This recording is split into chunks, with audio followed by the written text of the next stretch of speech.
What do you need to do to navigate through this grindy night of the Spider event? What's a realistic milestone target for most players? And how many shards of Noir can you expect when it's all over? We're talking about all of this in this video, as well as Zombie Iron Man. Looks to be a very fun character, but is this two-person Undying team another trap team to avoid? And what's the best ISO for Weaver? We're discussing all of these things and your questions from the mailbag, because it is Mailbag Monday. So if you're ready for it, Valley Club, you know what to do. Find that like button. Let's go smash it. ValleyFlyin.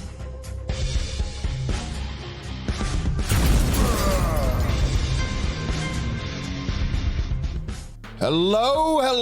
What is up, Valley Club? I am ValleyFlyin. Welcome back to the ValleyFlyin channel. I hope you had a great day, and I hope you've had a great weekend. If this is your first time on the ValleyFlyin channel, hit that subscribe button for more great Marvel Strike Force content. We have at least 5 Marvel Strike Force videos per week, including this mailbag video, which you can be a part of. If you want to leave a question for this mailbag video, make sure you are a member of the Discord. But we've got other videos as well. We've got top 10 lists, news updates, blog reviews, and a lot more to help your Marvel Strike Force gaming experience.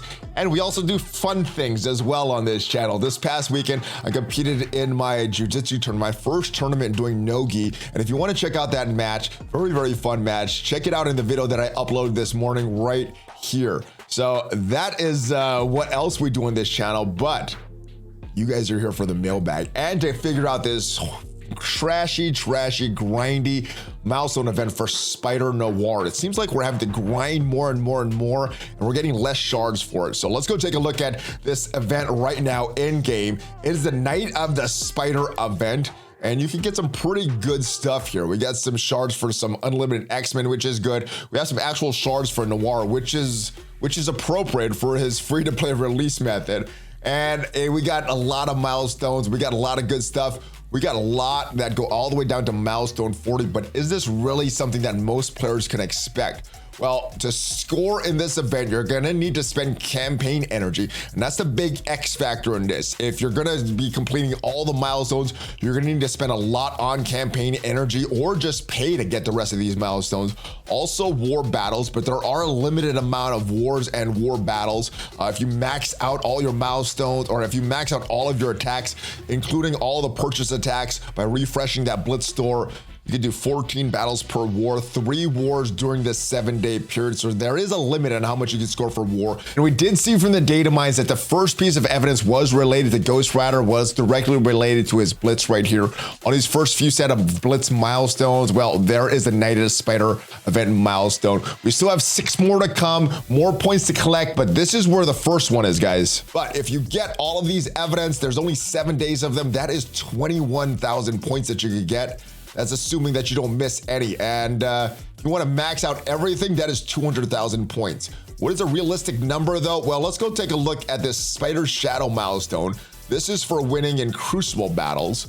And if we look at the scoring for this, winning 1 Crucible battle is 750 points. Now, if you multiply your 6 battles, if you manage to win all of your Crucible battles by the 3 days of Crucible that we have while this event is running, that could be a total of 13,500 points, which is more than you need to complete all of these milestones here. You're gonna need 13,000 to complete these milestones. And coincidentally, if you look at all of these Night of the Spider milestone points, that is 13,000 points that you get from this milestone. You need 13,000 to complete it. You get 13,000 towards the other milestone. But what you're gonna need to do, why I was worried about this with the data mine, because it didn't have the scoring. Thought you would need to use your unlimited X-Men, but you do need to win all your battles, because that will give you that 13,500, a little more than the milestones. But let's say you don't win all your battles, well, then you're gonna get some extra points for using your unlimited X-Men. So even if you don't have your unlimited X-Men, you can take all of your good characters off of defense, like I recommended, like I forgot to do this weekend because I was a little busy with a tournament and my mind was focused there. But yeah, if you manage to take all your defenses off of your Crucible defense, you could use them for offense and hopefully win all your battles. That is all you need to do to win these battles. Now to win these milestones, to complete all these milestones, that may be harder than it sounds depending on what league you're in and what defenses your opponent places. But, you know, hopefully you get some good matchmaking during this event. I know some people are still getting some huge punch-ups. But if you can do that, then you can complete these milestones. All you need to do is win all of your battles. I know that sounds easier than it actually is, though. All right, the next milestone we actually have on the website, and that is going to be after this Spider Shadow milestone.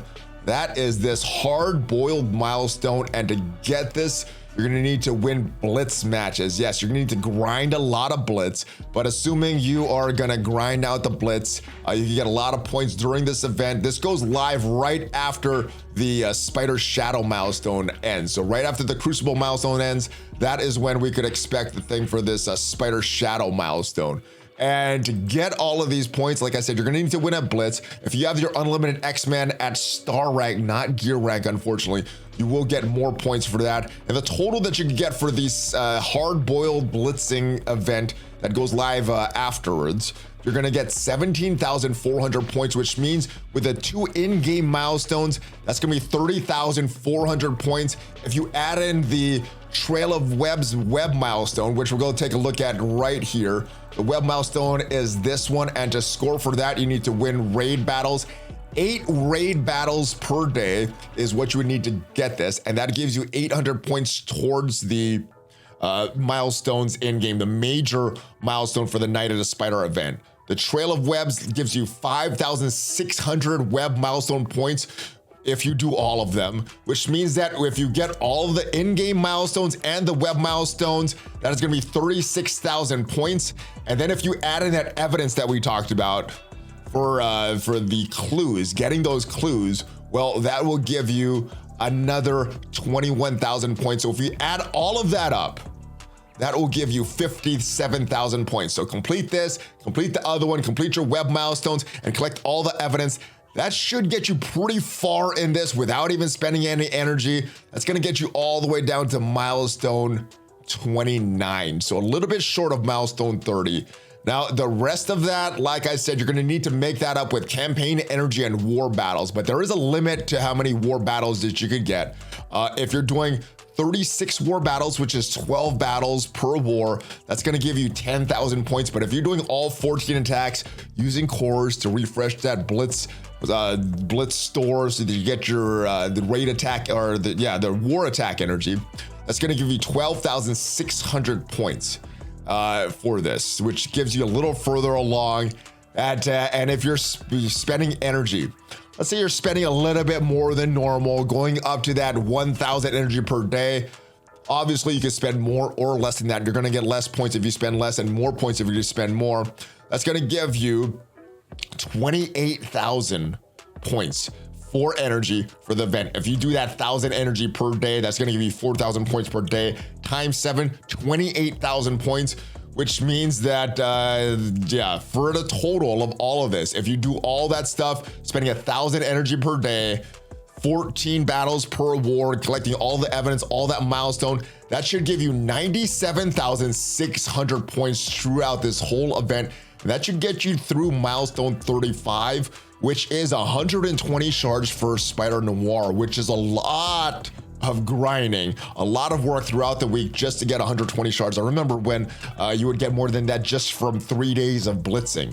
And we're getting less than that. Now, the big one that you need to get to, though, is milestone 33. This will get you all the points for those future shock milestones, all these spider slice jeans, this big futuristic spider mask. This is where you need to get to. But if you want those extra shards, you're gonna need to put in a little extra for as far as your energy and your war attacks, and making sure that you win those Crucible battles, not missing anything. But this is where you can realistically get, again, 120 shards. Now, if you're spending a lot more on energy, spending on some of these offers, you can get to more of these milestones. But realistic, I think for most players, if you're not doing anything too outside the ordinary, milestone 35 is where you can expect to get to. Now, that is how to navigate through this grindy trashy event. It's not the worst event that we've had, but it is pretty grindy, and the rewards don't seem to be worth the time that you have to spend to grind through this for a whole week. This is a whole week of grinding. So anyway, not my favorite event, but not the worst event either. I think this Helicarrier Clash event that just ended is probably the worst event that we've had in a long time. But it is Monday, so let's go to your question from the Mailbag, Valley Club. All right, first question. Hey, Valley, can you explain why everyone is putting Striker on Weaver? Her ISO attack only clears debuffs from herself, but her basic already clears from herself before she starts dispelling from allies, so that additional cleanse will rarely happen. So that is if she does it, but if she's getting an ISO attack based on another character's attack, then she'll just clear it on herself. But yeah, it's only on her, which is not as valuable as I initially thought. Her damage is 39th behind Scarlet Witch. I think Healer is best since she gets turn meter and energy back from the attack, so her 4-turn cooldown special will get used a lot. Thoughts? I like it. I like it. And if you're looking for a more defensive lineup, and if you really want to make use of that Striker class on Spider-Man 2099, that is probably the way to go. Magic last week mentioned Skirmisher. That's also another good option there. But I did talk about this Striker, the reasoning behind that, but you know what I talked about last week. It is this assist chance right here. So yeah, you're getting the bleed, you're getting some damage, which is good, but you're talking about this special here. And yeah, healing self-entangled web allies for 30% of this character's max health. With Healer, you're gonna get more the health, you're gonna get more healing that's done, and that should increase her max health as well by equipping all that ISO 8 on her. It's gonna also heal the other 2 random allies that are not on that Tangled Web team. So that I do like Healer. I may be switching my Spider Weaver to Healer. It does sound like a logical choice. We'll see how it actually works in game though when I do that switch. But if it's working for you, let me know. What is your favorite ISO 8 class for Weaver? All right, let's go take a look at the Spider-Man 2099 safety assistant counter chance, because this is a lot better. And if you're using Striker for only one character on this team, Spider-Man 2099 is probably the way to go, because he does some damage, he does some piercing, he's clearing 2 random positive effects from the enemy that you're targeting, applying defense down and bleeds, and if on crit and Crucible, he's going to prolong the duration of all negative effects on the target by 1 and bleeds by an additional 1. So a lot of good stuff here. Unfortunately, it only hits that primary target, but it does a lot of good stuff with this. So this is probably the best Striker for the Tangled Web team. But if you got some other thoughts, if you got some other reasoning for why the other classes are good, let me know. I do see the logic of Skirmisher to get that additional focus. May not be needed once you get Spider Weaver ranked up, but yeah, I think I do like that Healer class. It does make sense. All right, so friendly neighborhood Bob again here. What is up, brother? I'm sorry I butchered it today, but thank you for leaving the question, my friend. How's Texas starting to get cold here in Ohio? Well, it's starting to get Texas cold, which is meaning it's like in the 60s, not in the hundreds anymore. Anyway, Scopely must have been listening when I read my question last week when the new event orbs dropped. First tune I got was Dazzler, congratulations, which unlocked her for me. Nice. Then my first Ultimus orb I opened after a Hulkbuster. It was added to the orbs, got me 25 shards from it. Sounds like you should have played the lottery last week. You were very lucky, my friend. Not enough to unlock him since I only had 20 to start with, but now I feel a little better at not being able to farm them. Don't, because I mean, it's good for your account because you got some good RNG, but Scopely still needs to improve their non-farmability of characters.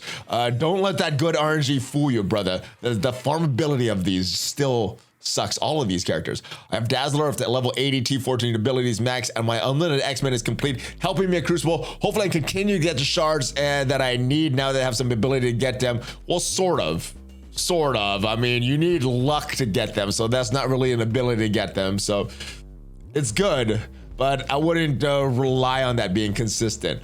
Yeah, Yeah, now if I could just get some of the city tunes to tier 16, then I continue in Dark Dimension, keep on smashing, my friend. Just be careful. All those city tunes that you upgrade, they may not help you at all in your chase of Apocalypse. So if you're not chasing Apocalypse, build up the best city tunes for Dark Dimension 5 that you're bringing in.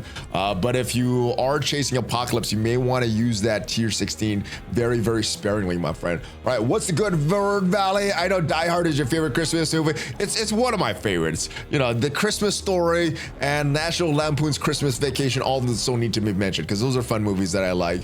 But with Halloween right around the corner, what is your favorite Halloween movie? You know, my daughter Ashley asked me that last week. I did not have an answer. So what I need to do is look up what are like the best Halloween movies. The only one that I thought of off my head that was like an actual Halloween movie, other than Hocus Pocus, which is the wife and the girls' favorites, is the Charlie Brown one, the Great Pumpkin, Charlie Brown, and then obviously all the Halloween horror movies. Those take place around Halloween. So I guess I would pick the Charlie Brown one just because it brings back some memories of when I was a kid and trick-or-treating, because you know, when you're a kid and trick-or-treating, dressing up, that's probably the best time for Halloween.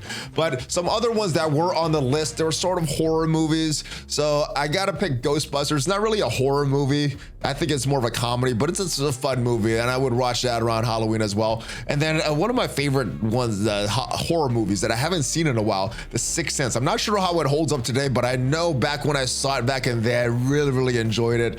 So yeah, I guess those would be my picks, brother. I don't know if I have a top pick, but I like watching those. All right, hey, so Valley with the Undying team around the corner. Who should I put with them to round out the squad? This is mostly for Crucible and War. Tangled Web, that is a good choice. We got a 2-person Undying team with Hela and the other dude and Zombie Iron Man. Why couldn't I think of his name? With Hela and Zombie Iron Man, and then we have the rest of the Tangled Whip is a 3-person team, so that obviously makes sense. The Secret Avengers are another 3-person team that can go with this. That does make sense. Hybrid make of other characters, homeless characters like Ronin, Loki, Namor, probably Killmonger and Baku. Now Loki does have some synergy with Hela, so that does kind of make sense. I'm thinking for me though, I'm thinking of other homeless characters that I don't use in War anymore. Like some of these old X-Force characters, maybe X-23, maybe Nerd Sonic might have some value there. Maybe some of the Shadowlands teams that I don't use anymore. White Tiger was a very good character back in the day. Don't really use her too much, so maybe she would fit. Maybe Moon Knight, maybe that healer with Night Nurse. You know, some of the older War teams may work. Namor at one time was one of the better War offense characters. He's fallen off a lot since that. So maybe he would work as well. One character that I pair with a lot of different teams because he goes very, very early and has a very early ability block is Zemo. So he may work on this team. And then, you know, my Eternals are pretty, I use the 2 of them with Loki. So the 2 of them with Loki with the Undying team, that may work as well. Those are just some thoughts I had off my head. I haven't really put too much thought into what I'm going to do with this team. I'm not even sure if this team is worth it. It looks like another trap team because they look like they're good just for War in general, not just War offense. Now, if it's announced that one of these characters, one or both of these characters are required for Apocalypse unlocks, then I will start to build Zombie Iron Man. But other than that, I think this team seems like it could be a good candidate for a skippable team. Looks like it's a lot of uses of our resources. And if you're like me and just focused on Apocalypse, most of your resources are going to be going there. So, yeah, I think they're going to be a good team. They're a fun team, but you may want to save your resources. I have a couple of DD5 questions. Is Wong good in DD5 or not? Not really. You're building him up because he's a overlap of the resources that you're going to need for tier 16 to get that Apocalypse unlock. You're going to need to get that full Apocalypse. You're going to need to bring Wong all the way to tier 17. So you're going to need to build him up anyway. I think he's a good choice for that, but as actual use in Dark Dimension, not very good. But as far as building him up for Dark Dimension, realizing that he's kind of going to suck in that game mode, but it's going to pay dividends for you down the road, that is why I kind of would recommend Wong. Second question, would Hela be better in DD5 now with her rework or not? Well, let's go take a look at exactly what her rework did. First thing it did was increase her stats. So just with these increases stats, more health, more damage, more armor, more focus, and more resistance, her kit was pretty good. Greg is pretty good for Dark Dimensions as well, because you could get some good RNG and have those enemies continue to attack Greg and not attack the rest of your characters. So possibly just based on this rework, but let's see what her actually rework does. On her basic, all it's doing is applying more bleed, so I don't know if that's going to help you too much, make a big difference in Dark Dimension for you. Her special, she's adding more bleeds, and this is all a random zombie Iron Man to complete that attack. So if you're not bringing zombie Iron Man along with her, yeah, that special's not going to do anything. The ultimate, now it's going to clear all barrier. I don't know if that's going to be something different. Actually, I think it did that before, so I don't know if that does anything different. But zombie Iron Man, you're going to spread the negative effects from the primary target, all of them instead of just 4. So that probably won't be affected in Dark Dimension. More focus, that will help. Some of these debuffs stick when you're spreading this stuff. And then as far as the passive, he's getting Greg. If zombie Iron Man is an ally, you're going to gain stealth. Probably not bringing zombie Iron Man into Dark Dimension, so this is not going to be unaffected. 1 death proof to a maximum of 5, or undead ally, on an undead ally death for undead Asgardian, summon undead Guardian, and gaining a death proof. So she's gaining an extra death proof. That seems new. When this character drops below 50% health, zombie Iron Man is an ally, which is probably not going to be in Dark Dimension. Undead Asgardian ally applied taunt to all undead Asgardian allies, so that is not going to happen most likely unless you're bringing in both of them. And then you're getting more max health. So I don't know if Hela's value went up too much. Like I said, her kit got reworked, but you may want to bring her in because of this increases, not necessarily kit increases. So hopefully that helps. I don't know if Hela would be a good choice at this point though, brother.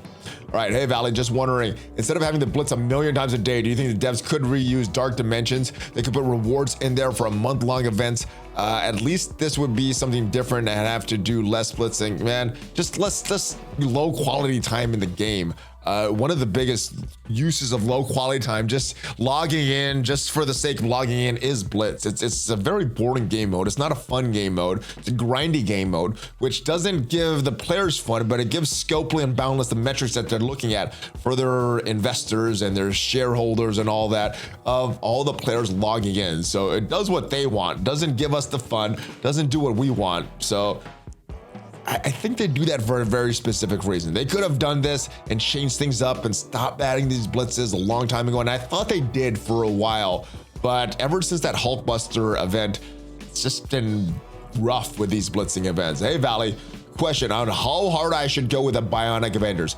Is it confirmed they'll be using Death Scourge? Yes, it is. They are a Scourge team for Death. It is confirmed. I think it was confirmed before they even were announced. So you can be safe in knowing that they're gonna have some value for you pretty much every day in a tech section of Doom, especially if you're in Doom 3. You're gonna need this Bionic Avengers, and you're gonna be able to use them for Death, the Death unlock. So you can go pretty hard on them. The only thing is Iron Man uses gamma radiation, so I definitely would not do what I did and mistakenly take up Iron Man to gear 16, because they're gonna need that. All those gamma radiations, those teal gamma radiation parts, you're gonna need that for your Hulks. You're gonna need that for Red Hulk. You're gonna need that for Hulk. And I believe Abomination is the third character that takes all that stuff. So you could confidently build them up to tier 15 though. So yeah, build them up. You're gonna need them every day in the raids anyway. Got lucky with 7 red star pulls for Iron Man and Vision before the reworks. The rest are 5 except for Viv Vision. What would you do?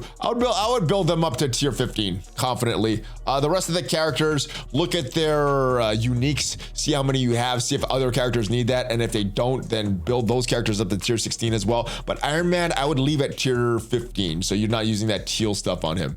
All right, at this stage, with all the options to remove revives on characters and importance on horseman teams, what gear level would you say is stop building Dormammu?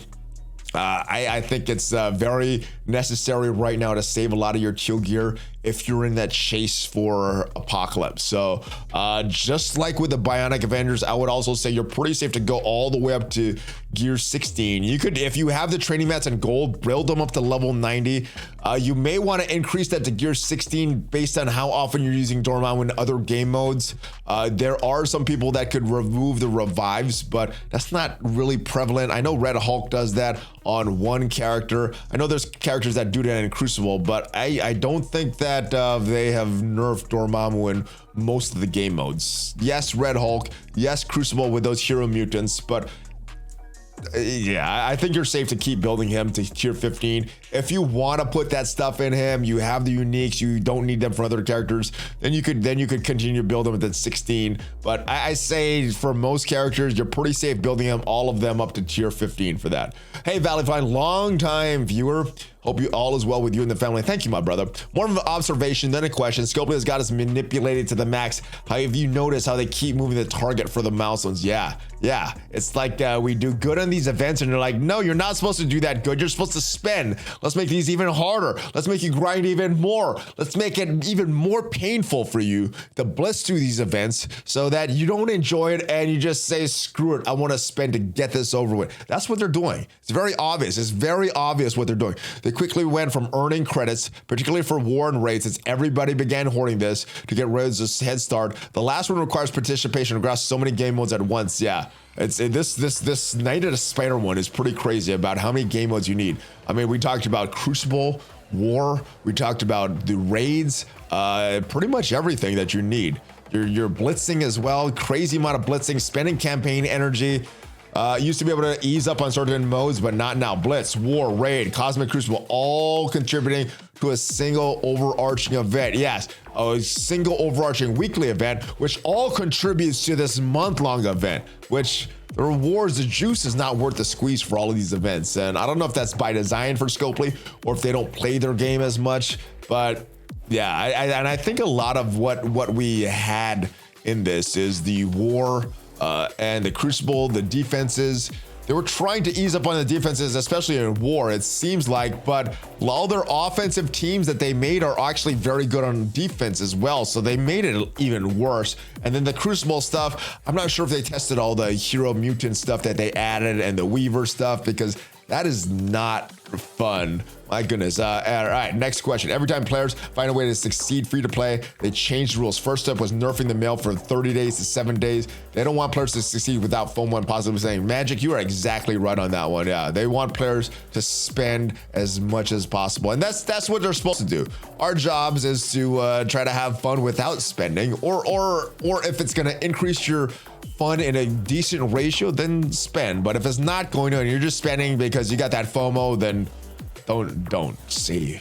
All right. Hey, Valley, I hope I'm not too late. You are not, my friend. You're actually added this question as I was recording. So yes, you are not late. Quick question. How am I supposed to maximize my score in this event when my opponent does not remove their defense? Remove your defense.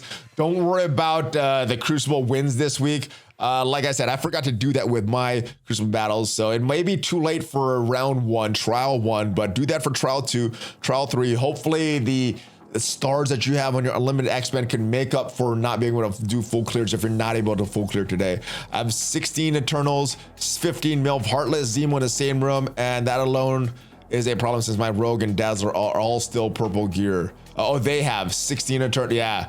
So, I don't know, maybe you could 2-tap some of these rooms. But yeah, what I would recommend is pulling off your defenses, letting your opponent just say, yeah, go through them. But by doing that, you're making it easier for you to get on offense and clear some of these rooms that may be challenging for you.